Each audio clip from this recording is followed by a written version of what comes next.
വരുന്നൊരു വാർത്ത. അല്ലു അർജുന്റെ വീടിന് നേരെ ആക്രമണം. വീട്ടിലേക്ക് തക്കാളി എറിഞ്ഞു. നീതി നടപ്പിലാക്കണമെന്ന് മുദ്രാവാക്യം വിളിച്ചെത്തിയ ഒരു സംഘമാണ് തക്കാളി എറിഞ്ഞത്. മുഹമ്മദ് റഹീസ് വിവരങ്ങളുമായി.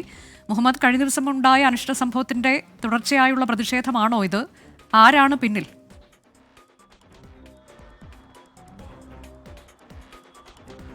അനുജായി, പുഷ്പ 2 റിലീസുമായി ബന്ധപ്പെട്ട് മരിച്ച യുവതിക്ക് നീതി ലഭിക്കണമെന്ന് ആവശ്യപ്പെട്ടുകൊണ്ട് Osmania university joint action council എന്ന പേരിലുള്ള സംഘടനയാണ് അല്ലു അർജുൻ്റെ വീട്ടിലേക്ക് പ്രതിഷേധം നടത്തിയത്. നേരത്തെ അല്ലു അർജുനെ എവിടെ നിന്നാണോ കസ്റ്റഡിയിലെടുത്തത് അതേ ജൂബിലി ഹിൽസിലുള്ള വീട്ടിലേക്കാണ് ഇന്ന് വൈകിട്ട് അപ്രതീക്ഷിതമായി പ്രതിഷേധക്കാർ ആർത്തിരമ്പി എത്തിയത്. ശേഷം അല്ലു അർജുൻ്റെ വീടിന് മുന്നിലിരുന്ന് മുദ്രാവാക്യം വിളിച്ചു.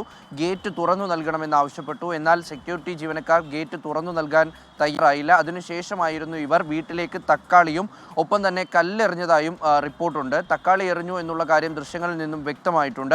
ശേഷം ഇവർ വീടിന് മുകളിലേക്ക് കയറാൻ ശ്രമിച്ചു. മതിലിന് മുകളിൽ നിന്നുകൊണ്ട് ചാടി അകത്തേക്ക് കടന്ന് ചെടിച്ചട്ടികൾ എറിഞ്ഞു തകർക്കുകയായിരുന്നു. ഈ സ്ഥലത്ത് കുറച്ചു നേരം ഒരു ഭീകരാന്തരീക്ഷം ഉണ്ടായി.